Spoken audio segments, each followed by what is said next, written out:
ETF index mutual funds నేర్చుకుని stock మార్కెట్లో రాణించాలనుకుంటున్నారా? వెంటనే ఈ నెంబర్కి కాల్ చేయండి.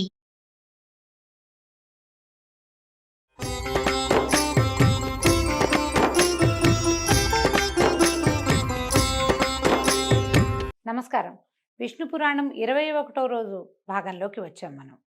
అయితే ఈ శ్వేతద్వీపవాసిగా ఉన్నటువంటి విష్ణుమూర్తిని దర్శించడానికి బ్రహ్మాది దేవతలు మునులని గంధర్వులని వెంబడబెట్టుకుని భూదేవితో సహా అక్కడికి వెళ్ళారు. ఆ ద్వీపంలోట నరసింహ రూపుడై ఉన్నటువంటి గరుడ వాహనుణ్ణి దర్శించి అనేకానేక నమస్కారాలు చేసి ఇట్లా స్తుతించారట. చంద్రశేఖర సంస్థుత నమస్తే చంద్రార్కులోచన చంద్రశైలధర పీతాంబర కమలాక్ష కమలామనోహర కమలవాస కమలనాభ ధరణీధర గరుడవాహన దశకంఠ సంహార దశతత్వ బోధక మదనజనక కరుణతో మమ్మల్ని కాపాడు, కటాక్షించు. ఇదిగో భూదేవి దుర్మదాంధులైనటువంటి రాక్షసుల బరువుని మోయలేక వంగి కుంగి బాధపడుతోంది. ఆ బరువును పోగొట్టి ఈ దేవికి సుఖస్థితిని కలిగించు అని పరిపరి విధాలుగా విన్నవించగా విష్ణువు బ్రహ్మను ఆదరంగా మన్నించి భూదేవిని ఓదార్చి, నువ్వు చింతించకు, నీకు కలిగిన బాధని నేను పోగొడతాను అని అభయరూపంగా ఓరడించారట. తన శరీరం నుంచి నల్లని తెల్లని 2 రోమాలను తీసి, ఇదిగో ఈ 2 నా అంశతోటి 2 పురుషమూర్తులుగా ధరలో అవతరిస్తాయి, దుష్ట శిక్షణ శిష్టరక్షణ చేస్తాయి, దాంతో భూభారం పోతుంది. ఇంద్రాది సురలు తమ తమ అంశాలతోటి ఈలలో సూర్యచంద్ర వంశాలలో క్షత్రియవరులుగా పుట్టి యుద్ధాలలో ధర్మ విరోధులైన పగవారిని మట్టుపెట్టి ధర్మోద్ధరణ చేస్తారు. నా భక్తులై సుఖంగా వర్ధిల్లుతారు. నేను ఇళ్లలో వసుదేవుని ఇల్లాలనైన దేవకికి 8వ గర్భాన కుమారుణ్ణై జన్మిస్తాను. నా పేరు కృష్ణుడు. నా పనిగా భూభారాన్ని తీరుస్తాను. కంసాదులను రూపుమాపి లోకానికి క్షేమం కలిగిస్తాను అని అభయం ఇచ్చాడు. దాంతో ఇంద్రాదులు బ్రహ్మమాట మీద మేరు పర్వతం దగ్గరికి వెళ్ళి కార్యాచరణ ఆలోచిస్తున్నారు. ఇప్పుడు మనం ఏం చేయాలి అని వాళ్ళంతా ఆలోచిస్తున్నారు. భూదేవి నా బరువు తగ్గిపోయింది ముందేనని ఆవిడ సంతోషంగా ఉందట. అయితే ఇట్లాంటి ఒక వృత్తాంతం జరిగిందని నారదుడు కలహాసనుడుగా బిరుదు పొందిన వాడైన వాడు ఆయన ఏం చేశాడు, ఈ విషయం అంతా కంసుడికి చెప్పి వెళ్ళిపోయాడు. కంసుడికి తెలియజేశాట. దేవతలంతా ఒక మీటింగ్ పెట్టుకున్నారు. వాళ్ళంతా ఇట్లా ఆలోచిస్తున్నారు. విష్ణుమూర్తి భూమి మీద పుట్టబోతున్నాడు. ఆ పుట్టబోయేవాడు ఎక్కడో పుట్టడు, ఈ దేవికి మీ చెల్లెలకే పుట్టబోతున్నాడని ఈ వివరం అంతా చక్కగా తూచా తప్పకుండా అన్నీ అందించాడు. అందించేసరికల్లా ఈ వెంటనే కంసుడు చింతకి చితికి మతిపోయిన వాడిలాగా ప్రవర్తిస్తూ ఈ దేవకి వసుదేవుల్ని అంతకుముందు ఇంట్లో ఉంచాడు, ఇప్పుడు తీసుకెళ్లి కారాగారంలో పడేశాడు. ఇలా ఉండగా హిరణ్యకశిపుని కుమారులు 6 విష్ణుమాయ వల్ల వరుసగా దేవికి కన్న కొడుకులయ్యారు. మునుపు తన మాటగా తన అన్న ప్రకారమే వసుదేవుడు ఏం చేశాడు, వాళ్ళని ఒక్కొక్క పిల్లవాడు పుట్టినవాడిని పుట్టినట్టుగా తీసుకుపోయి కంసుడికి అందించేసరికల్లా ఆ దుర్మార్గుడు వాళ్ళని అట్లాగే సంహరించేశాడు. దేవకీదేవి 7వ గర్భం ధరించగా లోకమంతా ఆనందమయమైపోయింది. భూదేవికి వింత వికాసము విలాసము కలిగేయట. 14 లోకాలు తమ తాలూకు విష్ణు భక్తిని ప్రకటించేసాయట. ఆ సమయంలో విష్ణువు దేవతలు వినేటట్టుగా యోగమాయతోటి ఇట్లా చెప్పాడట. భూభారం పోగొట్టడానికి ప్రయత్నం చేస్తున్నాము. నా తామస గుణ ప్రవృత్తితోటి ఇలపై పుట్టడానికి దేవకీ గర్భాన చేరి ఒకడు పెరుగుతున్నాడు. ఆ చిన్న పాపణ్ణి నువ్వు తీసుకుపోయి రేపల్లిలో నందుని సంరక్షణలో ఉన్నటువంటి వసుదేవుని జ్యేష్ఠపత్ని అయిన రోహిణీ గర్భాన చేర్చు. ఈ పని నరమానవుడికి తెలియకూడదు. కంసునికి భయపడి ఒదిగి ఉన్న దేవకి కడుపు దిగజారిపోయిందని అందరూ అనుకుంటారు. ఒక గర్భం నుంచి ఆకర్షించి ఇంకొక గర్భానికి చేర్చటం వల్ల ఆ శిశువుకి సంకర్షణుడనే పేరు గలవాడుగా జన్మిస్తాడు. వెండి కొండలాగా తెల్లని మేనితోటి జన్మిస్తాడు. ఈ విధంగా పెరిగి పెద్దవాడై భద్రంగా బలాతిశయంతో భాసిస్తూ బలభద్రుడిగా ప్రసిద్ధుడవుతాడు అని చెప్పాడు. చెప్పాక ఇంకా చెప్తున్నాడు, వర్షాకాలంలో శుక్లపక్షాన అష్టమి నాడు అర్ధరాత్రిలో దేవి పుత్రుడిగా జన్మిస్తాను. ఆ సమయంలో నువ్వు యశోద గర్భాన స్త్రీ శిశువుగా జన్మించు. నా శక్తి ప్రేరేపణ వల్ల వసుదేవుడు నన్ను అక్కడికి తీసుకొస్తాడు. రేపల్లెకి నన్ను యశోదాదేవి పక్కన ఉంచి నిన్ను తీసుకొచ్చి దేవికి అందిస్తాడు. ఆ తర్వాత ద్వారపాలకులని ఏడుపు విని వడివడిగా వెళ్ళి కంసుడికి చెప్పగా ఆ మూర్ఖుడు వస్తాడు, నిన్ను రాతి పలకపై పడేస్తాడు. వెంటనే నువ్వు పైకెగిరి అష్టభుజ శక్తిమూర్తివై ఇంద్రాది సురల జయజయధ్వానాలతో ఒప్పుతూ క్రమంగా శుంభాది దానవులను సంహరించే ఘనకార్యం చేసి ముల్లోకాలకు క్షేమం కరివవుతావు. నానా స్థానాలలోనూ భూతి సన్మతి క్షాంతి వృద్ధి ధృతి లజ్జా పుష్టి రుష నీతి ప్రశ్రయ ఆర్య దుర్గా దేవగర్భ అంబిక భద్రకాళి భద్రక్షమ, క్షేమంకరి అనే పేర్లతోటి ప్రాతకాలమందు, అపరాహ్నములందు, తర్వాత భక్తిభరిత హృదయాలతోటి నరులు మానవులు అందరూ సురమాంస ఉపాహారాలు సమర్పిస్తూ నిన్ను ఆరాధించే వారికి ఈ అభీష్ట ఫలదాయినిగా ఉంటావు నువ్వు. ఇక వెళ్ళి ఈ ప్రయత్నం చెయ్యి అంటే ఈమె తర్వాత చేయవలసిన కార్యక్రమం అంతా చెప్పేశాడు. చెప్పగానే యోగమాయ వెళ్ళి దేవకీ గర్భాన శేషమూర్తిగా ఉన్నటువంటి శిశువును కొనిపోయి అతి రహస్యంగా రోహిణీ గర్భంలో ఉంచింది. కంసుని వల్ల భయపడటం వల్ల దేవకికి గర్భస్రావం అయిందని ఇక్కడంతా చింతించారు. సప్తమ గర్భం, 7వ గర్భం స్రావం అయిపోయింది. ఇంకా 8వ గర్భానికి వీళ్ళు ఎదురు చూస్తున్నారనమాట. తర్వాత వసుదేవుని పుణ్యం వల్ల, విష్ణుదేవుని మహిమ చేత దేవకీదేవి గర్భవతి అయింది. ఇది అష్టమ గర్భం. పరమ పావనమని జగమంతా స్తుతించింది. సకల లోకాలకు తండ్రిగా సంరక్షకుడుగా విరాజిల్లుతున్నటువంటి కమలా మనోహరుడు దేవకీ గర్భాన అర్భకుడై పుట్టడం జీవలోక సంరక్షణ కర్తవ్యం కదా. ఆయన ఏంటంటే ఆయన ఎందుకు పుట్టాడు? కేవలం దీన్ని రక్షించడం కోసం మాత్రమే, ఇంకా వేరే ఏ కారణమూ లేదు. శ్రీ మహావిష్ణువు ఇక్కడ పుట్టిన సమయం నందే అక్కడ రేపల్లెలో యోగనిద్ర నందుని ఇల్లాలైన యశోద గర్భాన అవతరించింది. శ్రావణ మాసంలో ఈ పద్మాక్షుడు జన్మించిన సమయమందు గ్రహాలు వక్రగతి విడిచి రుజుగతిగా ఉన్నాయి. కృష్ణ జనన సమయమందు దేవకి సూర్యోదయంతో తూర్పు దిక్కులాగా తెల్లగా భాషించింది. ఆమె తేజస్సు చూసి చూడలేని వారైన ఇంద్రాదులు ఆకాశాన్నించి ఇట్లా అన్నారట, లోకాలన్నీ తన కడుపులో ఉంచుకున్న ఆది విష్ణువు ఇప్పుడు నీ గర్భాన చేరాడు, నీవిప్పుడు జగన్మాతవవుతున్నావు. పరమపురుషుడు పుట్టే సమయంలో నీకు ఏ ప్రసవ సంబంధమైన ఏ బాధ లేకపోవుగా కానీ అనేక విధములైన మంగళవాక్కులు పలికారట. ఆ సమయంలో నల్లని మేను, పున్నమి నాటి చందమామను పోలిన మోము, విశాలమైన వక్షంపై మచ్చ, తెల్లని తామరల్లాంటి విశాలమైన నేత్రాలు, కరుణను స్ఫురించే చూపులు, నడుమున పచ్చని పట్టుపంచ, మోకాళ్ల వరపు నిడుపుగా ఉన్న 4 చేతులు కలవాడైనటువంటి లోకాలని పరిపాలించే పరమపురుషుడు బాలుడై దేవకి గర్భం నుంచి ఉదయించాడు. పరమాత్మ చతుర్భుజుడయే జన్మించాడని చెప్తున్నారు. సకల భువన రక్షకుడైన పుండరీకాక్షుడు శంఖచక్ర గదాభయహస్తుడై పుట్టిన సమయంలో అన్ని లోకాలు ఆనందభరితాలైనాయి. సాధుజనులు సంతుష్టులయ్యారు. చల్లని గాలులు వీచాయి. యమున మొదలైన నదులు అత్యంత ప్రశాంతంగా ప్రవహించాయి. సముద్రాలు ఉప్పొంగాయి. గంధర్వుల పాటలు, అప్సరల ఆటలు ముచ్చటగా వినవచ్చాయి.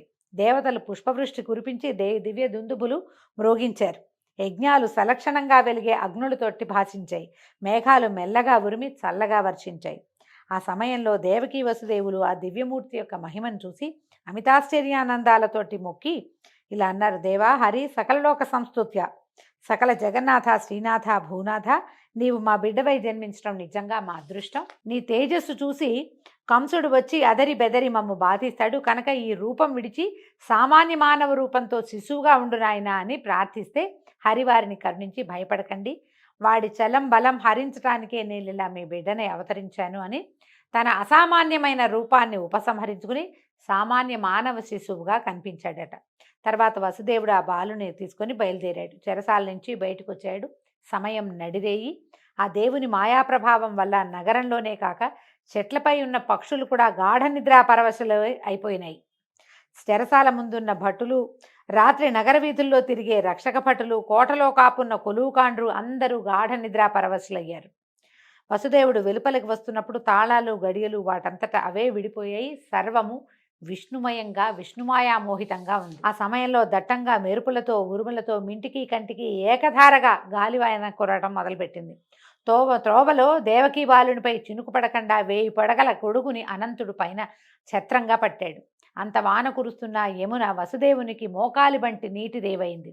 అలా అనాయాసంగా నదిని గడిచి అవతలి గట్టుకు చేరాడు. శ్రీహరి భక్తులకు సంసార సాగరం అరికాలి బంటి అవుతుందంటే మరి ఆ హరికి తండ్రి అయిన వసుదేవునకు యమున మోకాలి బంటి అవ్వటం ఏమి విచిత్రం కాదు.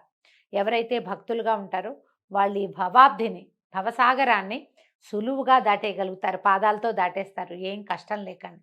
అలాంటి ప్రభువుని మోసేటువంటి తండ్రికి యమున ఎంత చిన్నదిగా అయినా ఉండుండొచ్చు. ఆ జడివానలో అంధకార బంధురమైన ప్రకృతి తోడుగా వసుదేవుడు ముందుకు వెళ్తూ యమునను దాటి స్నానాల రేవు వద్ద నందాదులను కొంచెం దూరంలో చూశాడు. వాళ్ళంతా పన్ను చెల్లించడానికి కంసుడి వద్దకు వెళ్తున్నాడట. తన సమాచారం వారికి చెప్పడం ఆ సమయంలో తగదని చూసి చూడనట్టుగా చాటుమాటుగా నడిచి రేపల్లెలోకి ప్రవేశించాడు. నందుడు నగరంలో లేడు. వాళ్ళంతా తెల్లవారుజామునే లేచి రాత్రి లేచి నడిచి మధురా నగరానికి వస్తున్నారనమాట. అలాగే నందుని మందిరానికి వెళ్ళాడు. ఆ సమయంలో దుర్భరమైన ప్రసవ వేదనతో యోగ నిద్రా మహిమ చేత మైమరచి తనకు పుత్రికా జననమైందనే విషయం కూడా తెలియక యశోద నిద్రాముద్రితంగా ఉంది. వసుదేవుడు మెల్లమెల్లగా లోనికి నడిచి వెళ్ళి ఆ ఆడబిడ్డను తీసుకుని తన కుమారుని అక్కడ ఉంచి వెలపలకు వచ్చాడు. రేపల్లెలో ఆ చీకటి రేయిని తెలివిగా ఉందనిలేం. ఆ చీకటి రేపల్లెలో ఎవ్వరూ తెలివిగా లేరు.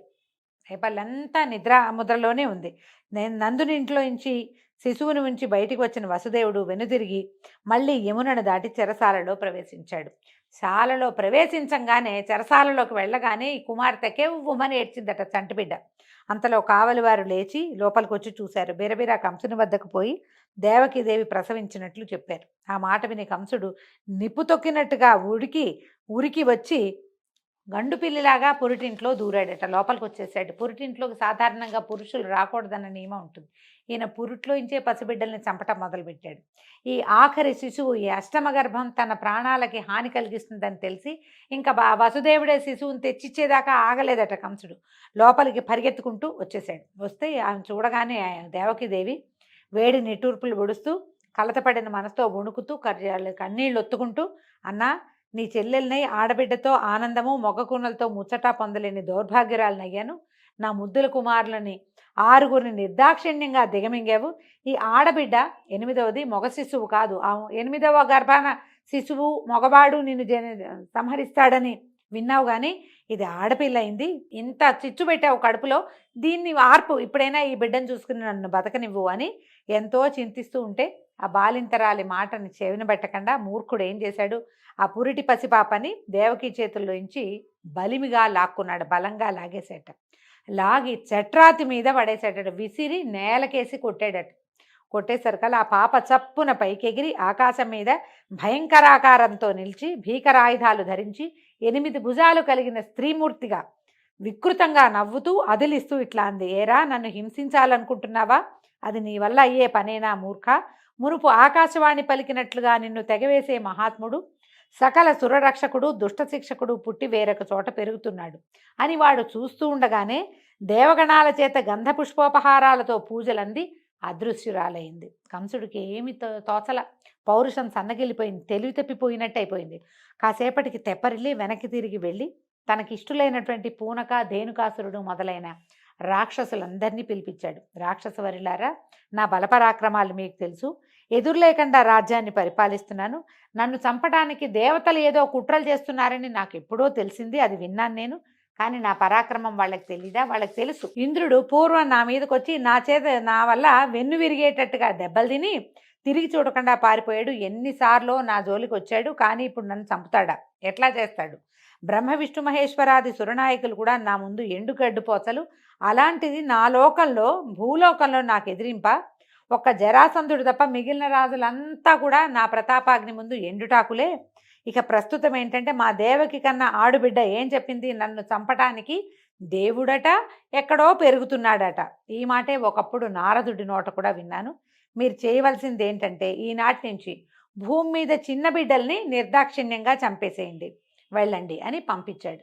వాళ్ళంతా సరేనని పలు రూపాలు ధరించి ధరణిపై సంచరిస్తూ పసిపాపల్ని తెగనరికి వాళ్ళ రక్తం తాగటం మొదలుపెట్టారు. రాక్షస బలం విజృంభించి ఉందన్నమాట. తర్వాత కంసుడు అంతఃపురానికి పోయి దేవకి వసుదేవులను రప్పించి కళ్ళబొల్లి మాటలతో వాళ్ళని మన్నించి, అయ్యో, చేయరాని దారుణం చేశాను, మీకు తీరని బాధ కలిగించాను, మీరెంతో అమాయకులు, నా వల్ల ఇట్లా పసిబిడ్డల్ని పోగొట్టుకోవాల్సి వచ్చింది, అంతా అయిందేదో అయిపోయింది, ఇంకేం విచారిస్తాము, విచారించి లాభం లేదు, నన్ను మన్నించండి, అంతా దైవం వల్లే ఈ మాయంతా జరుగుతోంది అని చెరసాల నుంచి వాళ్ళని ఇంటికి పంపించాడు. చెరసాలలోనే ఉన్నారని విష్ణు పురాణం చెప్పట్లేదండి, వాళ్ళని పంపించేశాడట. కానీ వాడి మనసు మాత్రం రగులుతూనే ఉంది. అయితే తర్వాత కొద్ది రోజులకి వసుదేవుడు ఒకనాడు రేపల్లెకి వెళ్ళాడు. నందుడు వసుదేవుడికి చిన్ననాటి మిత్రుడుగా కథల్లో చెప్పబడతాడు. నందుడు వసుదేవునికి ఆదరంగా ఆప్యాయంగా స్వాగతం పలిపి ఈ యశోద చేతుల్లో ఉన్నటువంటి కపట బాలకుడిని అందించాడట. వసుదేవుడు ఆ బాలుడిని ఎత్తుకుని ముద్దులాడి వచ్చి, వసుదేవుడు పిల్లవాడిని ఎత్తుకుని సంతోషంతో సంతానాన్ని ఎత్తుకున్న ఆనందంతో, నా అదృష్టవంతులు, ఇంత చక్కటి కొడుకు పుట్టాడు మీకు, ఈ పిల్లాడిని చూస్తే నాకే ఎంతో ముచ్చటగా ఉంది, మీ మాట వేరే చెప్పాలా? పిల్లవాడిని చూస్తే మీకు ఎంత మోహమో నాకంత రెండింతలు కలుగుతోంది, మీకు నాకు కూడా ఈ బాలుడు సమానుడే, ఇంకొక మాట చెప్తాను, రోహిణి కొడుకు మీ దగ్గరే పెరుగుతున్నాడు కాబట్టి వాడిని మీ కొడుకుగానే చూస్తూ పెంచండి, వీళ్ళిద్దరిని అన్నదమ్ములుగా పెంచండి. ఇంకొక మాట ఏంటంటే, ఈ కంసుడు పసిపిల్లని చంపే దారుణ కార్యక్రమాన్ని తలపెట్టాడు. ఆ దుర్మార్గుడికి తెలియనట్టుగా మీరు ఇక్కడి నుంచి వెళ్ళిపోండి అని చెప్పాడు. వీళ్ళు అంతకుముందు మధురా నగరానికి దగ్గరలో ఉన్న రేపల్లెలో ఉండేవాళ్ళు. ఆ రేపల్లె నుంచి విలాసం మార్చండి, సంవత్సరాంతమందు కట్టవలసిన పన్నులు వాడిని కట్టిన తర్వాత, మా కట్టేసావు కదా, పన్నులు కట్టేసావు కాబట్టి ఇంకా మధురకి దగ్గరగా ఉండటం ఎందుకు, అమాయకంగా అగ్ని దగ్గరికి, మోసగాడైన పరిపాలకుడి దగ్గరికి చేరితే అపాయం తప్పిస్తే మేలు కలగదు అని చెప్పేశారు కల్లా ఈ మాటలు చెప్పి వెళ్ళిపోయాడు. ఇక్కడి నుంచి మీరు విలాసం మార్చేయండి, మీ చిరునామా మార్చుకోండి, వేరే చోటకి షిఫ్ట్ అయిపోండి అన్నాడు. అనగానే వీళ్ళు కూడా ఆలోచించి ఏం చేశారు, పిల్లల్ని తీసుకుని పశువులకు తమకు ఆహారము నీరు ఉన్న చోటకి తరలి వెళ్ళిపోయారు, బృందావనానికి వెళ్ళారు. అలా ఉండగా నందుని ఇంట అల్లారు ముద్దుగా బాలకృష్ణుడు పెరుగుతూ ఉండటం తెలిసి ఈ కంసుడు పంపిన పూతన అనే రాకాసి అందగత్తెగా రూపం మార్చుకుని నడిరేయిన నందునింట్లో ప్రవేశించింది. అంతా నిశ్శబ్దము. నిద్రలో ఉన్న బాలకృష్ణుని మెల్లిగా ఎత్తుకుని బుగ్గలు నిమిరి విషం పూసిన చనుబాలు తాగించింది. ఆ జగజ్జెట్టి యొక్క విషపు పాలతో పాటు దాని ప్రాణాలు కూడా, ఆ జగజ్జెట్టి అంటే పిల్లవాడు ఎలాంటి వాడు, ప్రపంచాన్ని ఆడించగలిగిన వాడు. అతను ఏం చేశాడు, ఈవిడ యొక్క పాలతో పాటు ప్రాణాలను కూడా పీల్చేసి అది ఓ ఓ అని కేకలు పెడుతూ మరణించిందట. కంసుడు పంపిన పూతన ఈ విధంగా బాలకృష్ణుడికి బలి అయిపోయింది. మొదటి బలి ఇదేనమాట. దాని అరుపు గోకులంలో ఎసరు పుట్టించింది. అరుపులకి పడుకున్న వాళ్ళంతా తుల్లిపడి లేచి గుమిగూడి చూస్తే ఏముంది, చచ్చిపడి ఉన్న రాక్షసుని చూశారు. ఆ రాక్షసి తాలూకు రక్కసి గుండెల మీద ఆడుకుంటున్న బాలకృష్ణుడిని చూసి పిల్లవాడిని ఎత్తుకుని ఆవు తోకతో దిగదుడిచి గోమయంతో తిలకం పెట్టి నారాయణ కవచం చదువుకుని తమ ఇంట్లో ఒక ఉయ్యాలలో పడుకోబెట్టుకున్నారు. ఇంతవరకు ఇలాంటి ఉపద్రవం ఎప్పుడూ జరగలేదు, అసలు ఇలాంటి చూడలేదు. ఇంతటి శరీరం కలిగిన మహారాక్షసుని పేర్లు వింటమే కానీ కంటితో చూసింది ఎప్పుడూ లేదని చాలా ఆశ్చర్యపోయారట. అయితే ఉయ్యాలలో ఉన్న ఈ కపటబాల స్వరూపంలో ఉన్న పరమాత్మ అక్కడికి దగ్గరలో ఉన్న ఒక చిన్న బండిని ఒక తన్ను దన్నాడట. దాంట్లో యశోద భద్రపరిచి ఉన్న పాలు, పెరుగు, వెన్న, నెయ్యి, ఇంటికి కావలసిన పదార్థాలు ఉన్న పాత్రలన్నీ కింద పడిపోయినాయి. పడిపోయేసరికి చూసినటువంటి గొల్లల పిల్లలంతా వచ్చి ఈ గోపాలకుల పిల్లలు యశోదకి చెప్పేసరికల్లా వాటన్నిటిని జాగ్రత్తగా తీసి పాత్రల్లో వేసి దధి పుష్పాక్షతాల్లో ఆ బండిని పూజించి బాలకృష్ణుడిని చూసి అలిగిందట. అయితే ఈ గోపకాంతలంతా అన్నారట, అమ్మ యశోద, నీ పిల్లవాడు, ఈ చిన్న పిల్లవాడు నిన్న కొండంత రాక్షసుని చంపాడు, ఈ ఇంట్లో సామాన్ల బండిని విరగదన్నాడు, వీడి కాలు తగిలి విరిగిపోయింది, అది వీడు ఇలాగే పెద్దవాడైతే ఎందరి కొంపలకి నిప్పు పెడతాడోనమ్మా అని ఇలా హెచ్చరికగా ఎన్నో ముచ్చట్లు ఆడారట. పిల్లవాడు చేసే ప్రతి పని విచిత్రంగా విపరీతంగానే ఉండేది. తర్వాత వసుదేవుడు రోహిణి కుమారుడైన బలభద్రుడికి, దేవకీనందనుడైన కృష్ణుడకు నామకరణం చేయాలని సంకల్పించి కులగురు అయినటువంటి గర్గాచార్యుణ్ణి ఆహ్వానించి విషయం చెప్పి గోకులానికి పంపించాడు. గర్గుడు నందుని మందిరానికి వెళ్ళాడు. తనంతట తాను చూడ్డానికి వచ్చినట్టుగా చెప్పాడు. యశోదానందులతోటి కాసేపు కబుర్లు చెప్పి తర్వాత ఎవ్వరికీ తెలియకుండా రోహిణీ నందనునకు రాముడని, దేవకీ కుమారునకు కృష్ణుడని నామకరణం చేసి వెళ్ళిపోయాడు. అయితే రామకృష్ణులు నలుపు తెలుపు శరీరాలతో శోభాయమాన మూర్తులై యశోదానందుల పెంపకంలో గారాభంగా పెరుగుతూ ఉన్నారు. బాలకృష్ణుడు క్రమంగా పాకటము, కూర్చోటము, తల్లి చేయి పెట్టుకుని తేలికగా అడుగులు వేయటము, ఎండిన ఆవుపేడ శరీరానికి పట్టించుకుని లేగలతో వీధుల్లో పరిగెత్తటము, ఆ దూడల తోకలు పట్టుకుని అవి పరిగెత్తకుండా నిలబెట్టటము, ఇలాంటి చేష్టలతోటి అన్నను కూడా కలుపుకొని చిల్లర మల్లరగా నడవటం మొదలుపెట్టాడు. అంతకంతకీ పెంకె చేష్టలు పెరిగాయి. ఇరుగు పొరుగు ఇళ్లలో దూరి ఆ ఇళ్లాళ్లకు కనపడకుండా వాళ్ళు ఉట్టిపై పెరిగిన పెట్టిన పాలు వెన్న ఆరగిస్తూ దగ్గరికి వచ్చిన చిన్న చిన్న పిల్లల మూతులకు రాసి పెరటిదారిన పారిపోతూ, మరికొందరి ఇళ్లలో మరుగుతున్న పాలకుండలలో కుండల్ని కవ్వంతోటి పగలగొట్టి పారిపోవటం, అటు ఇటుగా ఉన్న వాళ్ళు జవరాండ్రు దగ్గరికి రాగానే తుర్రున్న తూనీగలాగా ఎగిరి గంతులు వేసి తల్లి వద్దకు వచ్చి ఏమీ ఎరగనట్టుగా ఆమె అడ్డాలలో కూర్చుని ముద్దులు కూడవటము, ఇట్లా బాలగోపాలుని శైశవ చేష్టలు అనంతంగా సాగేవి. అయితే ఒకనాడు ఇలా కృష్ణుడు తనను చూసి ఇంట్లోంచి పారిపోయేసరికల్లా చూసినటువంటి ఒక వ్రజభామిని నలుగురితో ఆలోచించి వచ్చి యశోదాదేవిని, ఏమిటమ్మా ఇలాంటి కొడుకుని కన్నావు, మా ఇళ్లలో జ్వరపడుతున్నాడు, మీ ఇంట్లో వెన్న లేదా, మా ఇంట్లో ఉన్న వెన్న అంతా తినేయటము, విరజిమ్మేయటం, ఇంత అల్లరా, ఇంత చిన్నపిల్లలు ఎవరైనా ఇంతంత అల్లరి చేస్తారా, మమ్మల్ని ఇంట్లో శాంతి లేకుండా చేస్తున్నాడు, అసలు ఎన్ని దుడుకు చేష్టలో, మీరేమో మా కులానికి పెద్దవాళ్ళు, అతని భార్యకి నీ కొడుక్కి నీకేం చెప్పగలం మేము, మీ అబ్బాయి మంచివాడు కాదండి అని ఈ వెన్నపు అతని వేళ్ల ముద్రలు ఉన్నవన్నీ గిన్నెలు పట్టుకొచ్చారట. ఈ వెన్న ముద్రలు వెన్న పట్టుకునే చేతితోటి బిందెలు పట్టుకుంటే వాటి మీద చేతి ముద్ర పడుతుంది కదా! ఈవిడ ఏం చేసింది, ఆ ముద్రలు బిందెల మీద ఉన్నవి, బుంగల మీద ఉన్నవి అన్నీ పోల్చి చూసి కేకలేసింది కుమారుడిని. మన ఇంట్లో ఇన్ని సమృద్ధిగా పదార్థాలుంటే నువ్వు ఇతరుల ఇళ్లల్లోకి ఎందుకెళ్తావు? ఇలాంటి పనులు చేయొచ్చా? ఇంట్లో ఉన్నట్టే ఉండి ఇలాంటి పనులు చేస్తావేమిట్రా నాయనా అని ఆవిడ కుమారుణ్ణి పరిపరి విధాలుగా కేకలు వేసి నచ్చజెప్పడానికి ప్రయత్నం చేస్తూ ఉండేది. ఈ బాల్య చేష్టలతోటి ఈ గోకులాన్ని అంతటినీ ఒక కొలిక్కి తీసుకొస్తున్నటువంటి కృష్ణ చేష్టలతోటి ఈరోజు భాగం సమాప్తం అండి. మరిన్ని కృష్ణ లీలలతోటి రేపు ఉదయం కలుసుకుందాము. నమస్కారం.